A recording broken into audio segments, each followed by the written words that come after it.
Welcome to the Black Writers Studio, a podcast presented by the Hurston Wright Foundation and hosted by Dr. Khadijah Ali Coleman.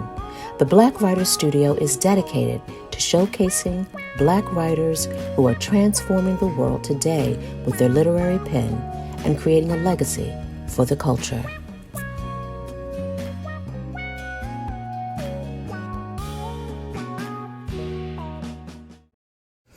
Yvonne Battle-Felton is author of the award-winning book, Remembered. She is an academic, a host, and creative producer. Yvonne teaches creative writing at Sheffield Hallam University, where she is a principal lecturer and Humanities business and enterprise lead.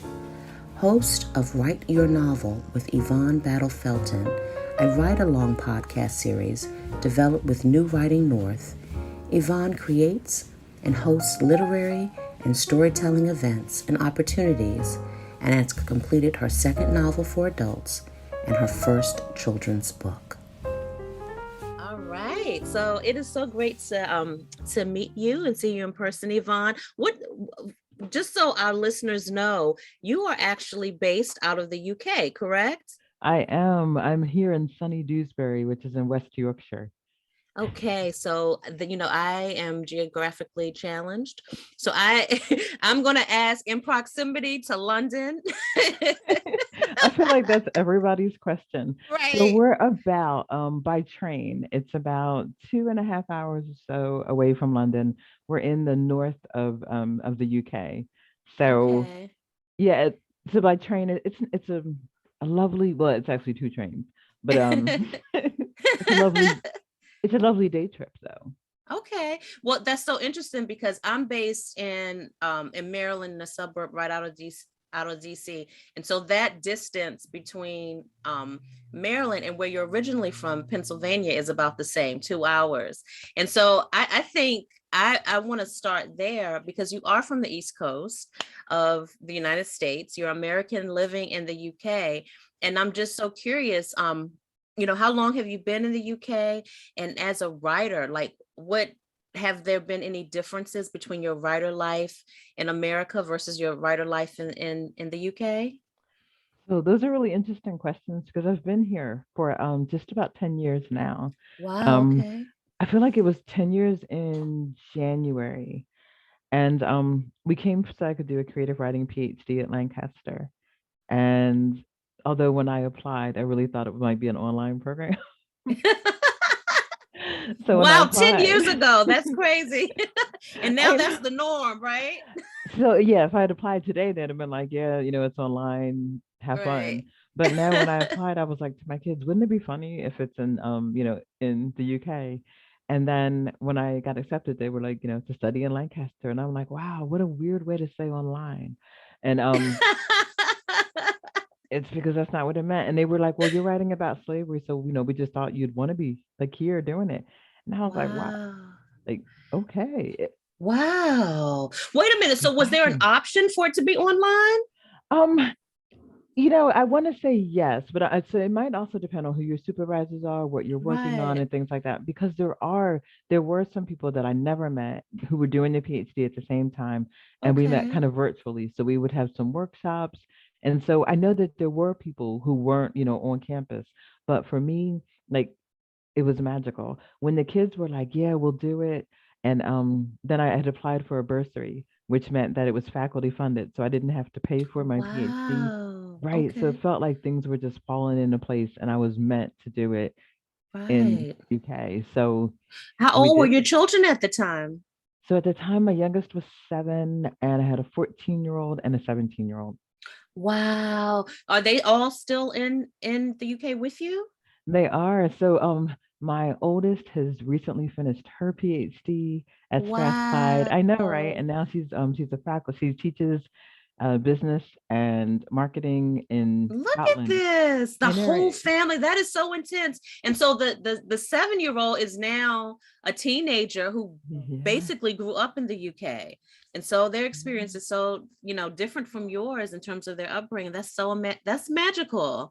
And so I want to bring it to you because you have a book called Remembrance that came out. Is it 2019 or 2020? I saw two So publishing it's dates. yeah, so it's remembered, and it's Remembered, I'm sorry. no, it's fine. So it came out. You're right. You see the two different dates because it came out in the UK first because I'm UK Ah, based, and my right. UK publisher. So it came out in 2019 in the UK, and in 2020 with my US publisher. It Got gets to have you. two birthdays. Right. That's so fantastic. And so your publisher coins this tale as having themes of mothering, motherhood, family, community, and the trauma of slavery. So I'm fascinated hearing about how your research regarding slavery took place in Europe, right?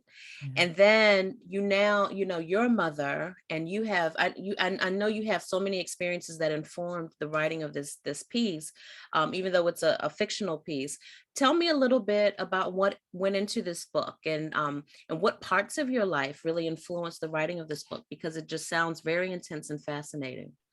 It really doing the PhD with it, it was intense, and there were moments where it was like really emotional, and I feel like it was like more emotional than I thought it would be, like as a journey and as a book and as a process. But writing it, I started out because I had questions and I wanted to know about the emancipation and how families might have reconnected. So for me, it's a bit of a horror story because there's nothing Mm, worse than not knowing that my kids are safe at the end of the mhm. day. I always want them to know how much I love them. So, like, every day in the morning is, good morning, and letting them know that I love them. Every night, making sure I say I love you because, you just never know what's going to happen. Yeah. And I Mhm. always want them to have that, like, I was loved. Do you know what I mean? Like, no matter Mhm. what happens in the world, no matter when I go or in what way, whenever they think back, I want them to always think, you know what? Somebody loved me. And Wow. so for my characters, it was like the one thing I knew I wanted them to have was love. In the whatever way they defined it, whatever way they Mhm. had it, I wanted it to be something that they at least they had and like valued, or even if they didn't recognize it, it was just like that was one thing that was important to me. But I knew there was something about motherhood and just it was going to be a mother and it was going to be a son. And so starting out, it was questions like what might it have been like for them to reconnect? How might they have found each other after the emancipation? What would that healing have looked like? And who would have helped them to heal from that trauma? Mhm. Also around guilt, like as an enslaved mother, of course, they had no agency over what happened to their children, no power to protect them. But for me, so like my oldest is 27 now. And yet when I still remember that, and I have a horrible memory about so many things. And I'm one of those people who has the gift of like not harboring guilt over like most things. But but just before she turned 1 years old, she flipped out of her high chair. Oh I my wasn't even, goodness. I know, but I wasn't even there. I was at work. Oh She my was goodness. she Where had her was she was she? she was in daycare. So she was Okay. at the babysitter, and so somebody who's trusted to take care of her, and the woman did a fantastic job. She was like absolutely wonderful. But my little girl fell out of the high chair, and the babysitter called my now ex-husband to say she's fallen out, and oh my goodness, like, she's fine now, but I don't want to let Yvonne know. Like, can you tell Yvonne? And he was like, oh no, like you're gonna have to tell her. Like that's gonna be between you and her. And he was like, she was Right. like, well, I just thought it might be easier if you could tell her before she gets here, and in that way it won't be a surprise. He was like, no, you probably want to call her before she gets there, so it's not a surprise. And she's like, I'm a little bit afraid of her. And he was like, so am I. And I know this lines. This could have been this guy could have been we were interchangeable. but still, like all these years later, I'm like, wow, my little baby fell out right before her first year. And like, so Wow. the things that, you hold on Mm, to. And how would you connect with someone if you hadn't seen them for 20, 30, 40 years? I mean, of course, like as a mother, I'm thinking, you're going, that's my baby. Now your baby might be right. 50, 60 years old now. Right. And you miss all that, and somebody took that from you, somebody stole it from you. Mm-hmm. But people are people, and pain is pain, and all those Right. things. So I I found can't even myself. fathom that. Anyone who knows me knows that my daughter is the most important person in my life. I can't even fathom that. Like, even so, I deeply, that resonates with me deeply, what you're saying. And I totally, and for you to say, it's this moment, and you wound up seeing her at the end of the day, but imagine not only not being there, but then not seeing your child in years or ever again, you Exactly, know? So yeah, exactly. that deeply resonates with me. So for me, it was like all those questions kind of went into the writing and the research. And while I was doing, because for the PhD, the writing is, informs the research. And I found Mm-hmm. myself writing more and more about motherhood and trying to see like, what's that boundary? What would these different characters do to save the one that they love? And I found that their boundaries were often, yeah, I'm willing for someone else to kill for this slice of freedom for my child, or for to keep my child from being raped. I am willing to put other people in danger. And I was always interested by what characters did, but then talking to readers, there's like one character, and I love this character, um, and she loves her daughter, and for her, boundaries are keeping her daughter safe. What can she do, and also keeping her from being raped.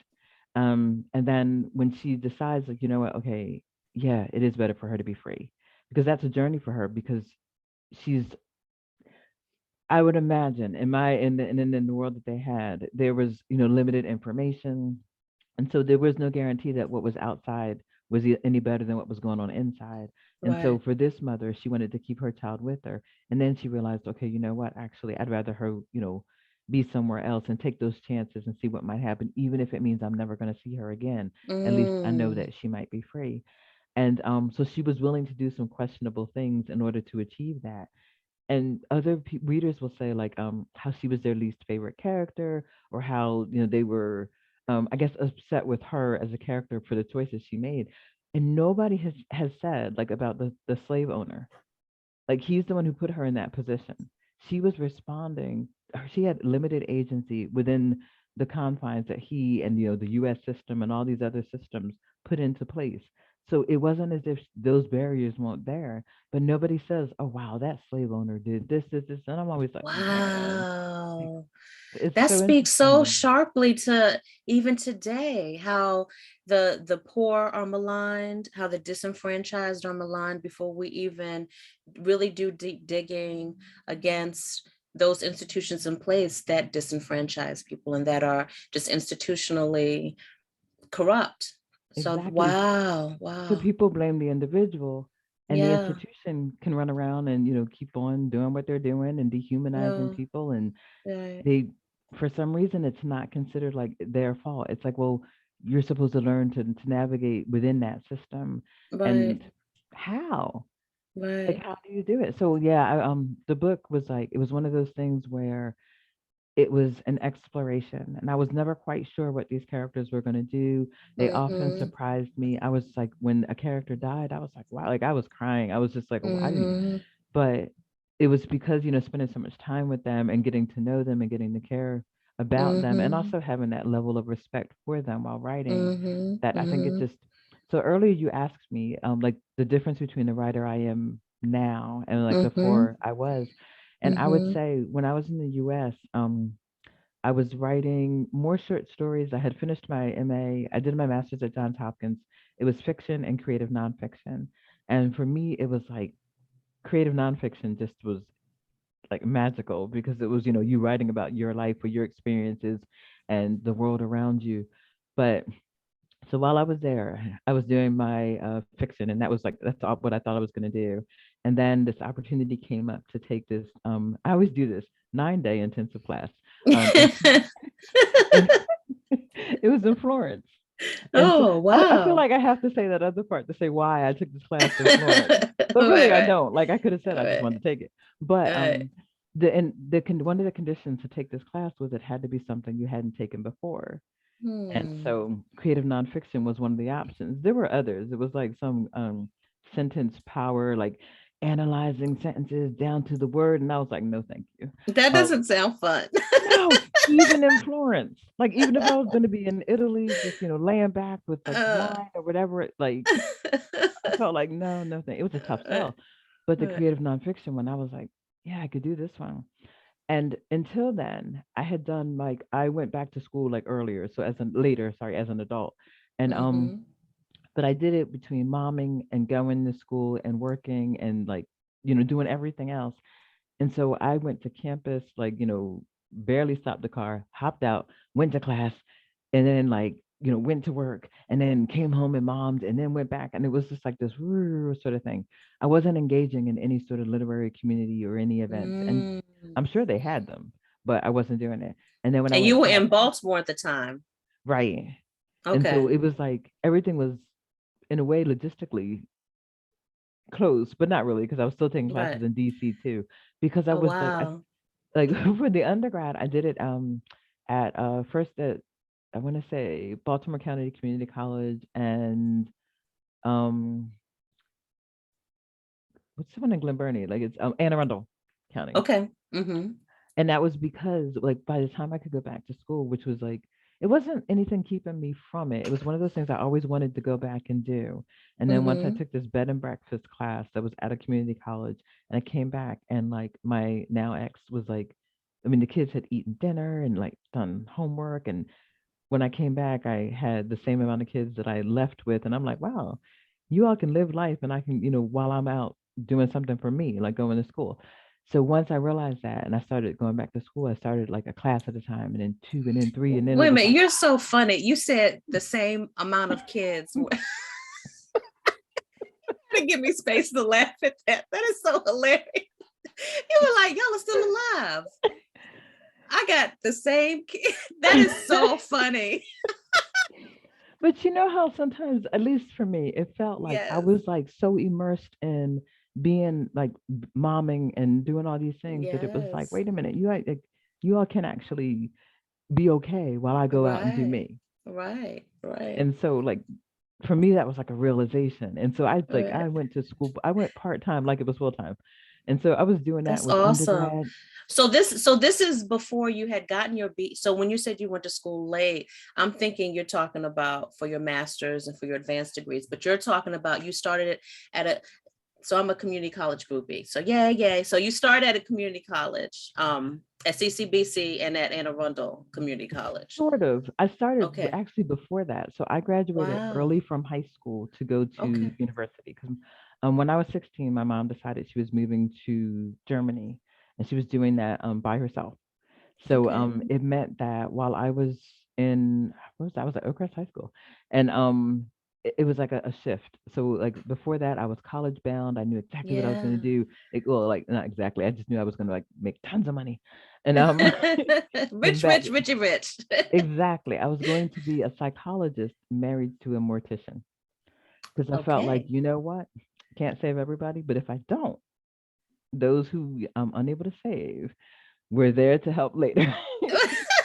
One way or the other. I You was know, like, that's very old school. That was a profession for many of our people when, Mhm. segregation was still in place. So that was, that's ancestral if you think about Yeah, so it wasn't it. even as morbid as it felt now. Like, Right, right, but it right. meant that when my mom was going to leave, my chances were different then. And so instead of Yeah, finishing at my high school, it would have meant moving to high school in Atlantic City, and they didn't have the same program. They may have, but like me being me back then, I was like, no, there is no right. way I'm going there.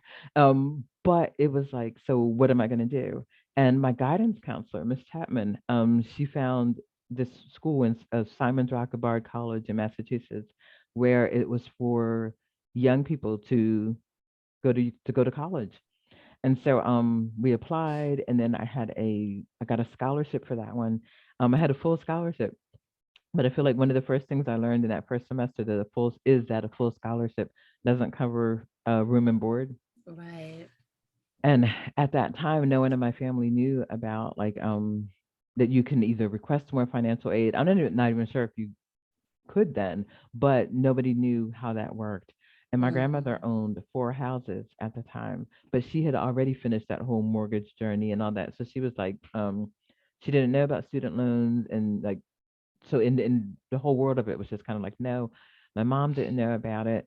So I ended up going 1 semester at Simon's Rock and I couldn't afford to stay because I didn't have any place to be. So then I moved Mm. back to Atlantic City. And then it was kind of like I was lost for a while. Like I was living with my Mm. grandmother and I was working. And because I had put so much into like, I'm always going to go to university, that's just what I'm going to do. I hadn't planned like a plan B. It was just like, you know what I mean? Like I knew what I was going to do. Right. And then when I Right. And you're still so young. You're only like 17. Yeah, true, true. And it's You're funny because in you're a hindsight, like I baby. forget that. Yeah, like when I think Mm-hmm. about it, I forget that part of it. But it was kind of Mm-hmm. like I didn't know what a backup plan like looked like because I was so used to just getting what I Right. wanted. Right. So so I started working and I started working and going to clubs. Like clubs were a job. It was like Living your best life. Yeah, in a way, and getting Right. further and further from going to school. But I did take a class at Atlantic City Community College, and it was about Mm. like Black American writers. And I always Mm. remember like reading those books. I felt like it that actually is what saved the relationship with my mom because it Mm. was in that book that I saw that okay, there are people who you might love who do things that you don't like, Mm. and it made me like okay, I could wrap my head around the ways that because I know I was feeling like really lost and really abandoned, though I had my Mm-hmm. grandmother, my sister was still there, but it was like Mm-hmm. who am I, where am I, if I'm not in university right now, if I'm not on that path, Mm. like I'm just, I don't know. And my answer was go to clubs, but like surely that was going to run out one day. And Right. when I was reading like more and more books, uh I was reading all these Black authors, and it just seemed like for some reason everything was happening in Baltimore, like in these books. And then I convinced a friend that to move to Baltimore, and I feel like to this day she never asked why. Oh, so you convinced her to move with you. Yeah, yeah, Okay, okay. And she yeah, did it. she did. And Oh, that's but a friend. I know, and I do That's feel a like if she friend. had said like, have you been reading up about Baltimore? Like, what do you know? Like, I feel like I would have said, you know what? Let me pull out this library book, because she'd have been like, what? but Right. um, But no, so we did based on either like I had this so I always say like words moved me to Baltimore because I mean they did, it was the books. But so between that and we were going to Morgan's homecoming and Howard's homecoming, but not going to like the homecoming part, but like the after parties. Right, right, right. And so so it was books and after parties that got us to move to Baltimore, or that was able to make me or help me to convince her that yeah, Baltimore. That's so funny. At this point, how old are you? I feel like I was interestingly, I was around 21 because that's when I just like stopped going to clubs. Mm-hmm. And you might be saying, wow, isn't that when it was illegal to go to clubs? And I can neither confirm nor deny that. I can just say that at 21 it became less interesting to go. Right, right. But so Baltimore seemed like, yeah, it's a start. Let's just do it. But even then I was working and I wasn't thinking like I could go back to school, and I like had my daughter, got married, still working, had my first son, my older son, still working. And then it was that bed and breakfast class. And because Mm. my grandmother had owned her houses all had a job. Like they didn't have the luxury of just being like, hey, I'm gonna be a house. So like one of them, she was renting out in Philadelphia to but she lived in New Jersey in this like huge house that was a block away from the ocean. And even that house, it was a guest house. And then it was also there was like a permanent tenant in the basement apartment. There were long-term but not permanent tenants in the like the upper level. So this house was like earning.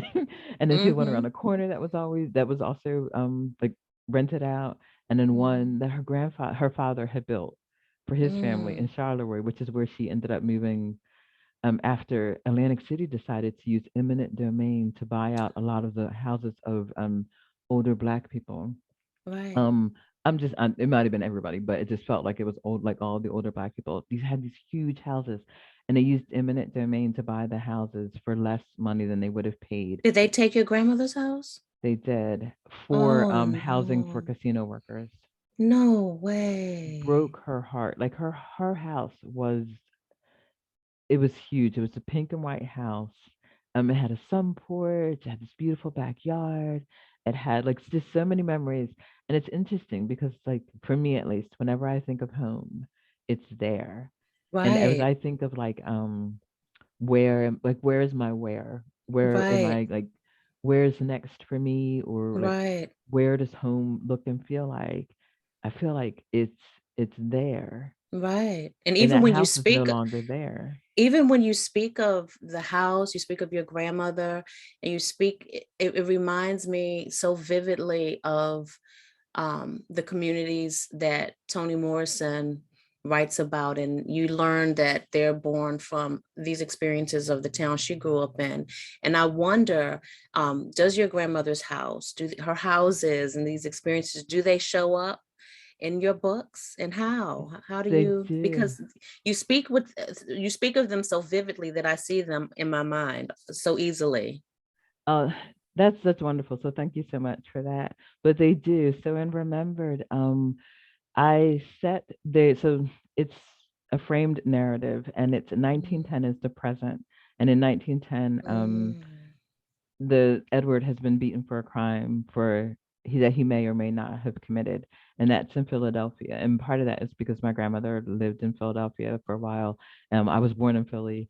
Um, mhm, their community is 20th Street. My grandmother lived on 20th Street in Philadelphia. mhm. Um, I don't think I said it was Germantown, though that's where I was born.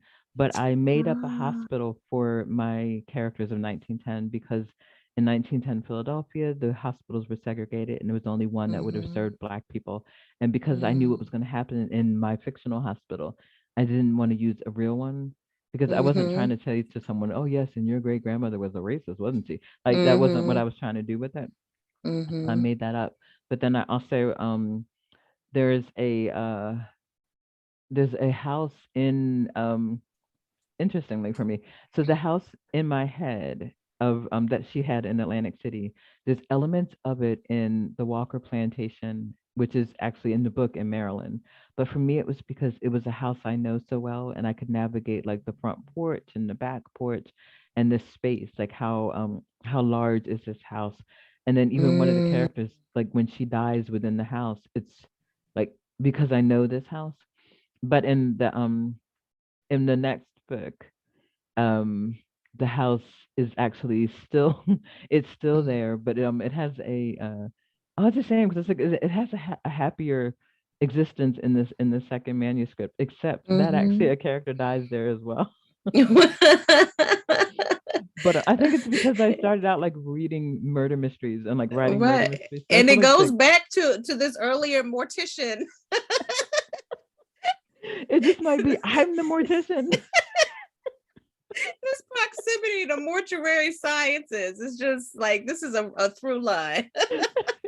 It's always that in murder. When I'm in classes and I'm like trying to give examples, I'm like, okay, so you have two characters and one wants something that the other one, wants, and one doesn't want to give it. And I'm like, like a life. And they're like, and I'm like, oh, or like a lottery ticket, that'll work. That's so funny.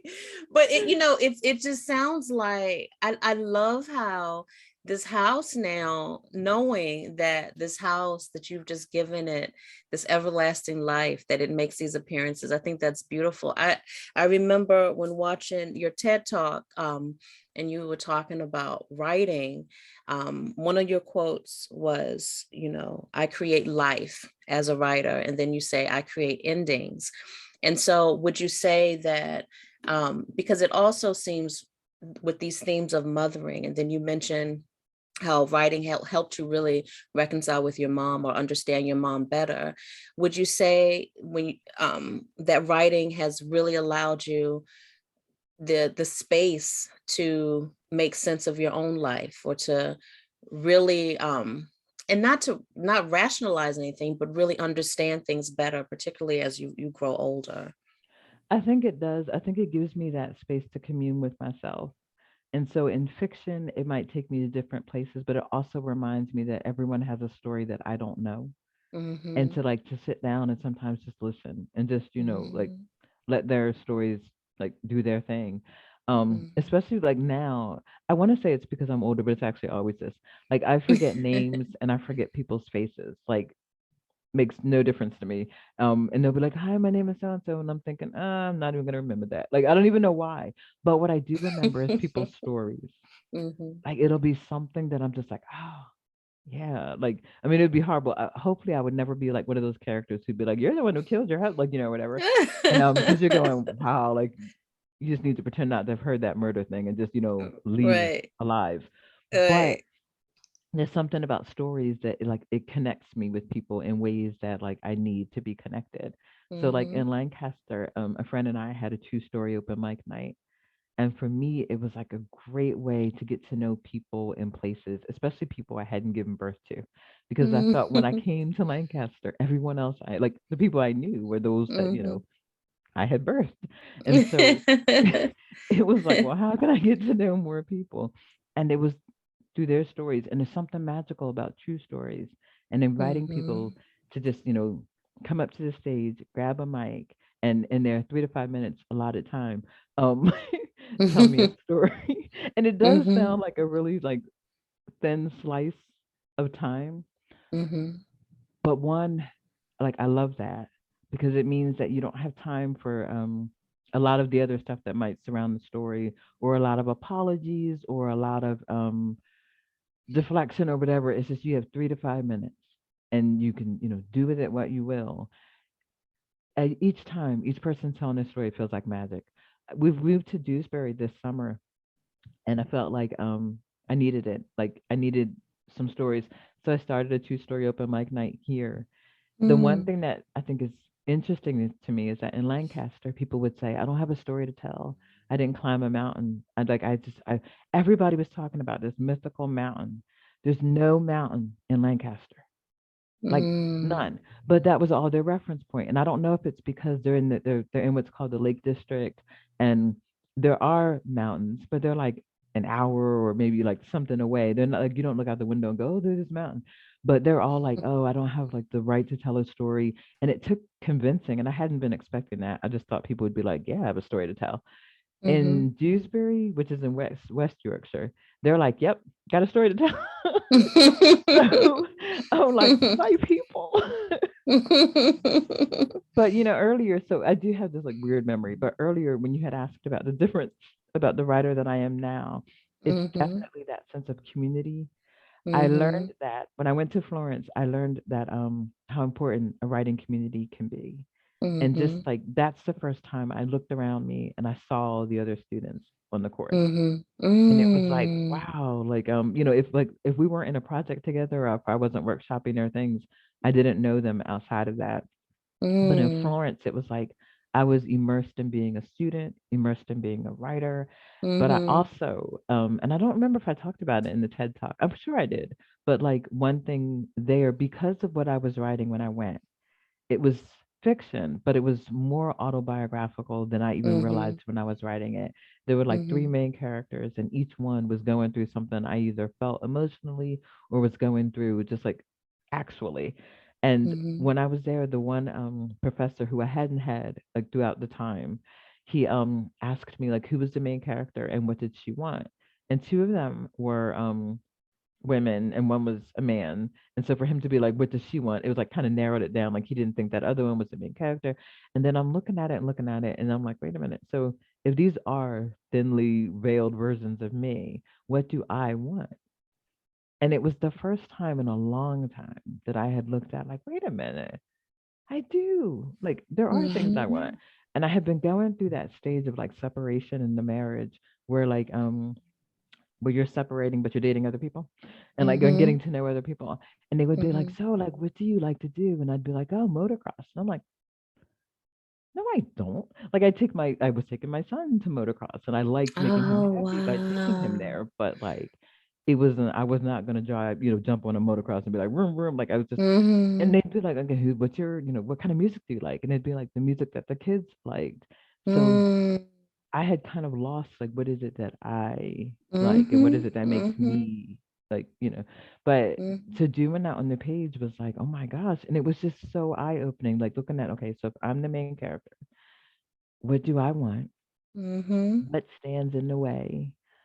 What am I willing to do to get what I want? And it was Mm-hmm. like, whoa, like it just felt magical. It felt so empowering. And so even now, Mm-hmm. whenever I have something and I'm like, well, like, I don't know what am I going to do or where's next? I start looking at, okay, plot it. Mm-hmm. It also reminds me that the people in my life, there's things that they want and that they need that are Mm-hmm. actually outside of what I want. And that's okay. But on Mm-hmm. the page is when I can see it and I can see it honestly without like, it doesn't hurt. Like, you know how like when you hear like for a while I thought my kids loved it in the UK. And like it just felt like, and I don't know if part of that was because like it just feels like I'm enjoying it and I'm experiencing this and that, and I'm like, oh wow, like we're all having a great time. And like my Mm-hmm. older son would like to be somewhere else now, and I'm like, oh okay, cool. And now my youngest is like, so like France. And I'm like, what about it? Because even in my head, like even if we were to move, I'm thinking we could go to Italy. Although to be Mm-hmm. fair, I don't sell it well because I'm like, we could live near a mountain and it's like a volcano. But the prices are so cheap. And I'm going like, yeah, it might be a bit toasty when the volcano erupts.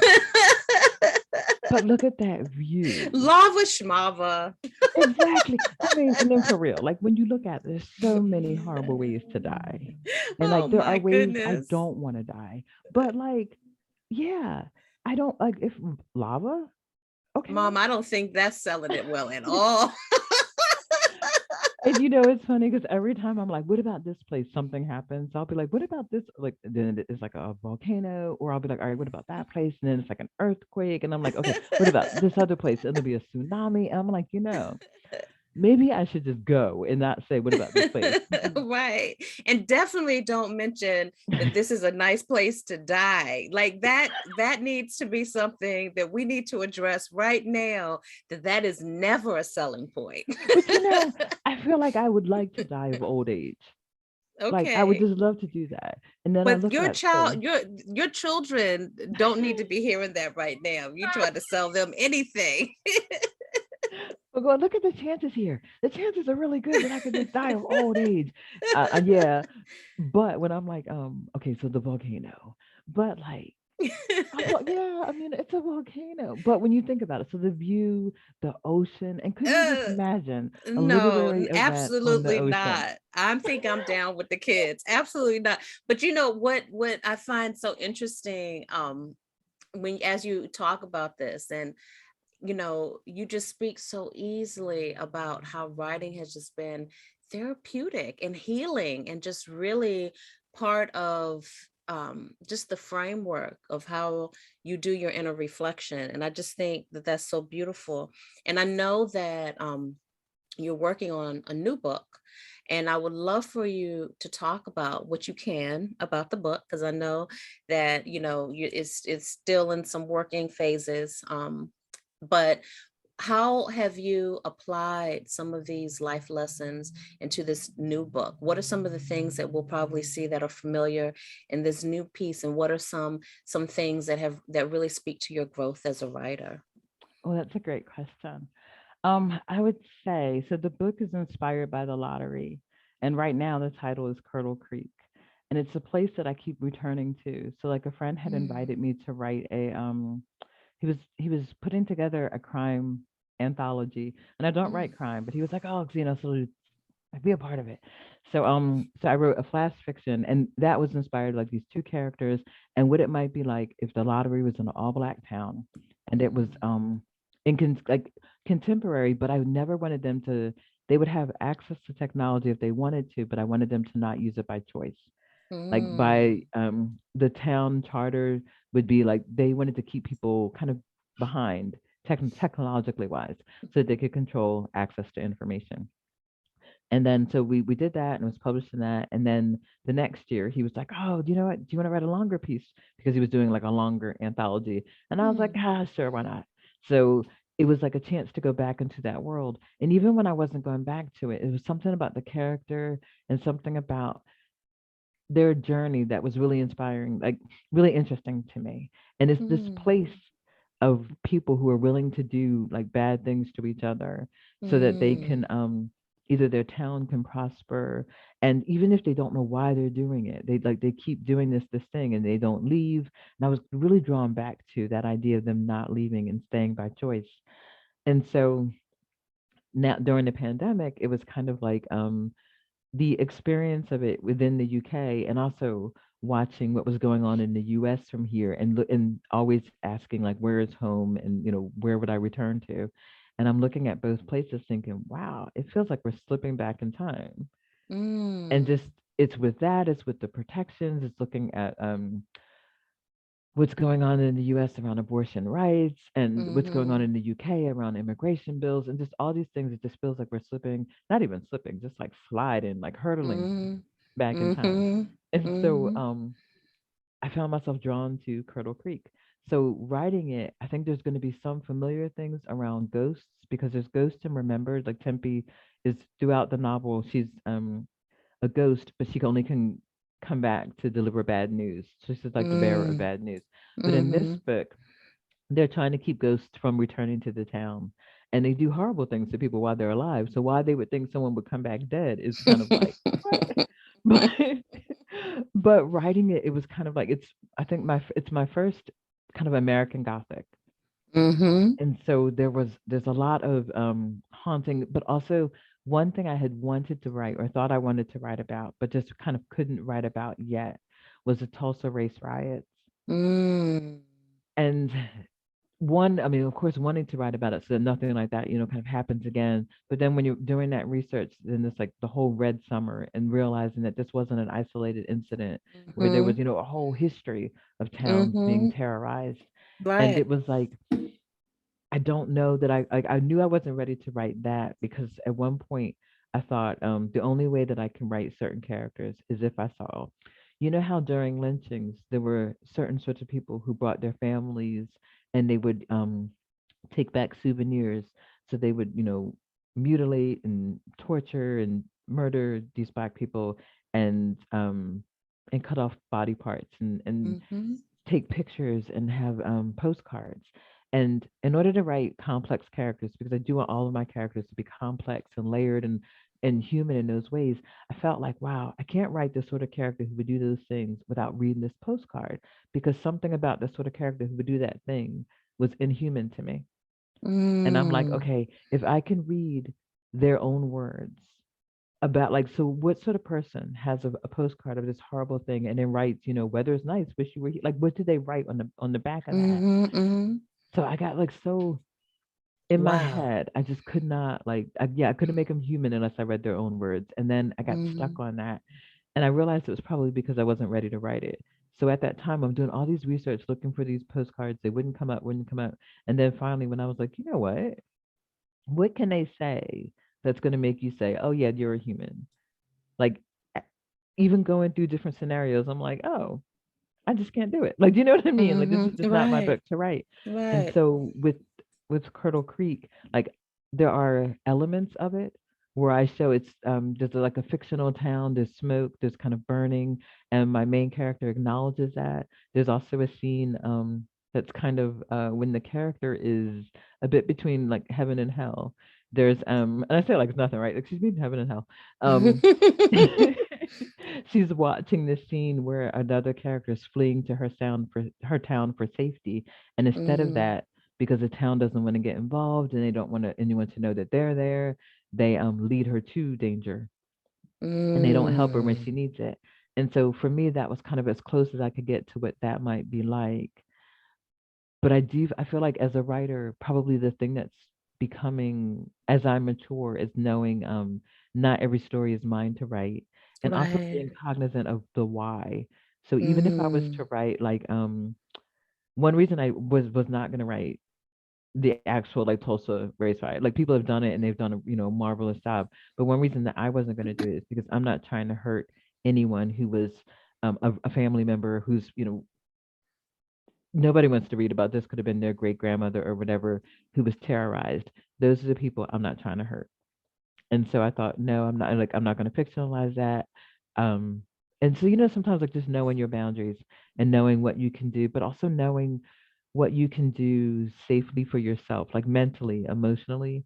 I know that And ethically, it sounds like yeah, you're learning who you are as a writer ethically, because you don't really think about those things until you're confronted with making a decision. And for you to even be thoughtful enough, because even though that history is not of your family specifically, it is your history as a Black woman, as an American born woman.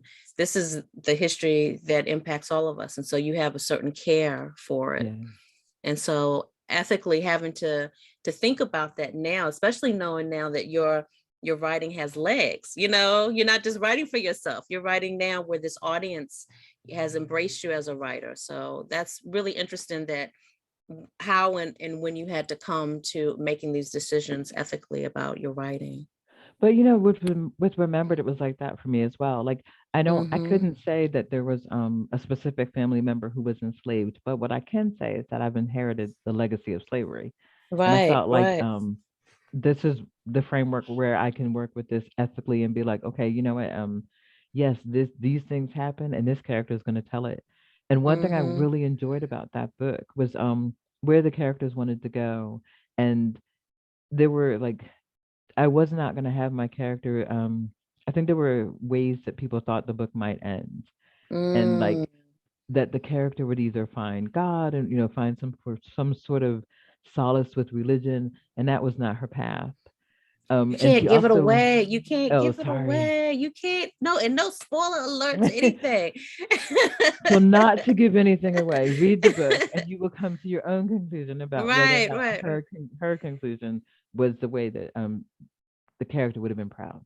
right, right. So, as we could talk for a very long time. What time is it? Is it early there in the UK? I have no idea what our time difference is. Are Yeah, you in it's the almost morning? 7 o'clock in the evening. No, my In the day is evening? done. Yeah, I've Oh, already like wow.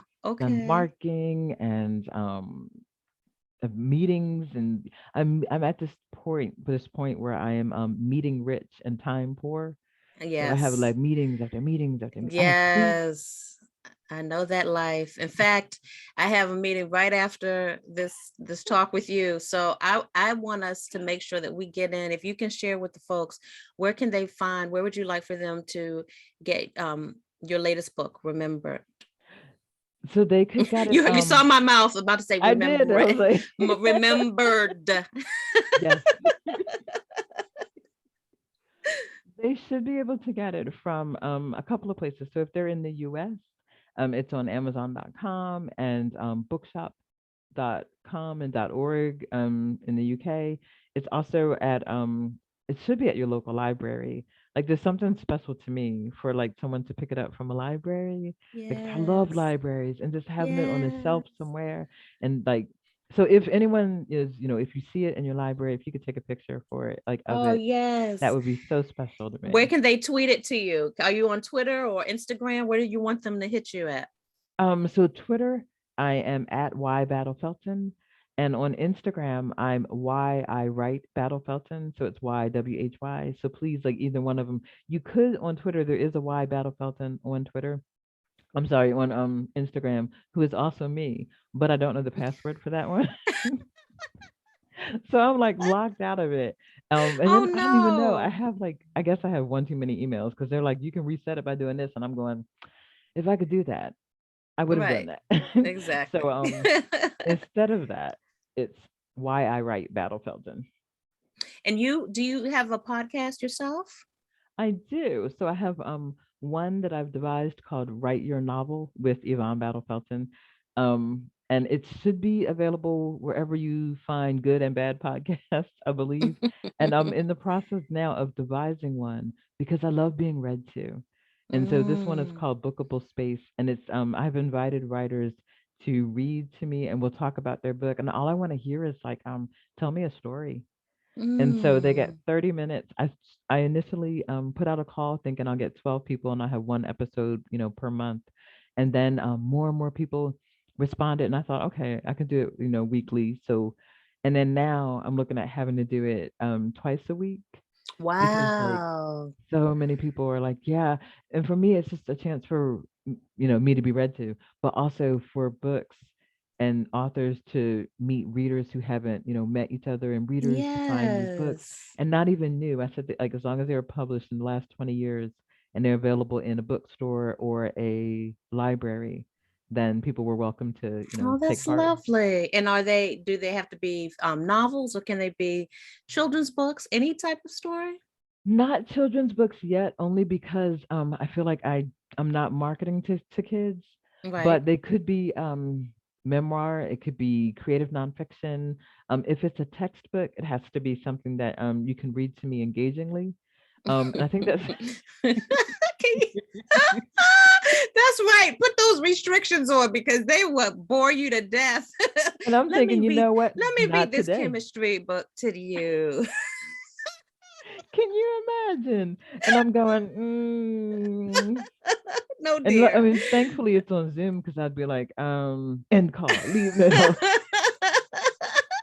That's hilarious. Well, I really hope to reach out to you for you to do some things with Hurston Wright later on down the line, because you just seem to have such a wonderful just air about you when it comes to just telling your story, but also pulling that out of other people. And so I really enjoyed talking with you today, and getting Oh, to thank know you. you, Miss Yvonne. Thank you so much for having me. It was such a joy to talk to you, and I Oh, would love same to do here. things with you all. Awesome, awesome. What do your students call you? Do they call you Dr. Y, Dr. What do they call you? Here it's really informal. So in the US, that is the one thing I miss. Is like they'd be like Professor Battle-Felton, and you're like, huh. And, and so in here it's like it's really informal. So everyone is just like Yvonne, and which is fine. Um, Yeah, it is quite nice when you go to places and it's like Dr. Yvonne Battle-Felton and Dr. yeah. Battle-Felton. But yeah, it's really informal, which is it's fine. It's all good. It's all good. Exactly. And I will close out by thanking you, Dr. Yvonne Battle-Felton, for being on the Black Writers Studio. And I look forward to when we meet again. Thank you so much. Oh, thank you.